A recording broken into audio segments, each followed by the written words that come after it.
Ukrainiens de durer dans la guerre. Maintenant, combien de temps, avec quoi, quels moyens, c'est un autre sujet. Mais là, oui, c'est que l'Ukraine doit accepter sa défaite. Donc, dans l'état de la situation, pour moi, ce que je dis, depuis pas mal de semaines, les conditions de la paix ne sont pas réunies, parce que de part et d'autre, on n'a pas l'intention de céder.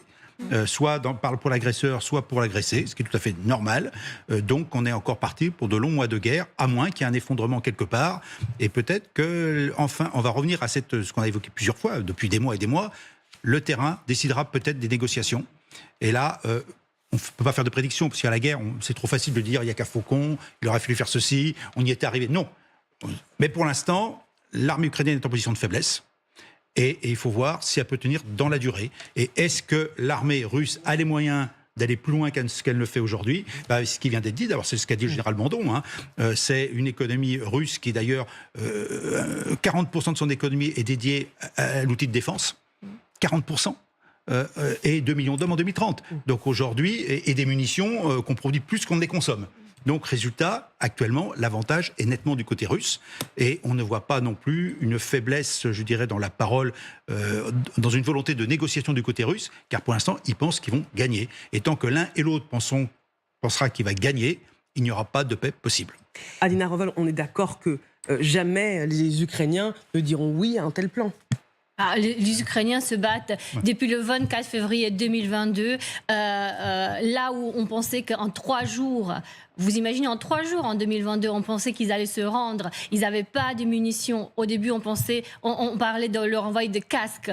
Ils ont tenu dans des conditions très difficiles. Je rappelle que dans le Donbass, on parle du Donbass, effectivement, vous avez rappelé, il y a quand même 19% du Donbass qui n'est pas conquis, les forteresses du Donbass qui ne sont pas conquises par l'armée de Vladimir Poutine. Il y a des hommes et des femmes, il y a des Ukrainiens qui ne veulent pas vivre dans un régime autoritaire. Ces gens-là, ils sont épris de liberté, parce que pourquoi les Ukrainiens se battent? Ils se battent pour la démocratie, pour la liberté. Ils ont commencé en 2014, parce que cette guerre a commencé en 2014, lorsque les Ukrainiens, ils ont voulu justement signer cet accord avec l'Union européenne pour une relation privilégiée. Et c'est là, c'est Maïdan, ça a été ça. Et ça a commencé en 2014, cette guerre.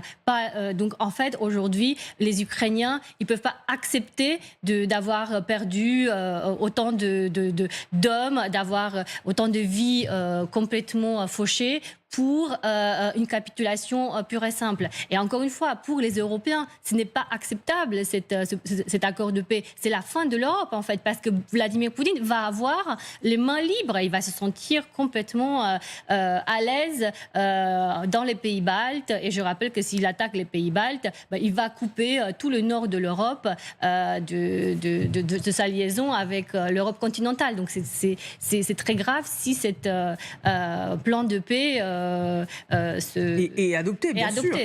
Magali, je voyais réagir.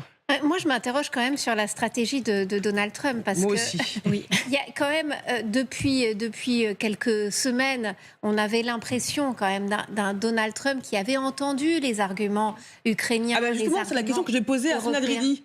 Elle est avec nous, elle est déjà connectée. Je me permets juste de vous interrompre parce que Sonia Dridi, notre correspondante à la Maison Blanche, est déjà connectée. Et on en remercie. Bonjour Sonia. Quand on pense, je rebondis sur ce que dit Magali, qu'il y a encore quelques jours, le président américain menaçait Poutine de livrer des missiles longue portée américains à Zelensky.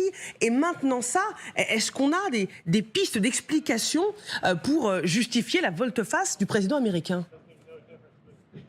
Alors, je pense que déjà pour les missiles, c'était aussi un moyen de mettre davantage la pression sur la Russie, même si son administration s'était préparée et envoyé éventuellement ces missiles. Mais Donald Trump, on sent quand même que depuis des semaines, ce qu'il cherche surtout, c'est faire revenir les Russes à la table des négociations. Et en effet, on a senti il y a quelques semaines, lorsqu'il a dit qu'il n'y aura plus pour le moment cette rencontre avec Vladimir Poutine, qu'il perdait vraiment patience et qu'il se mettait davantage du côté des Ukrainiens. Ce qui peut expliquer dernièrement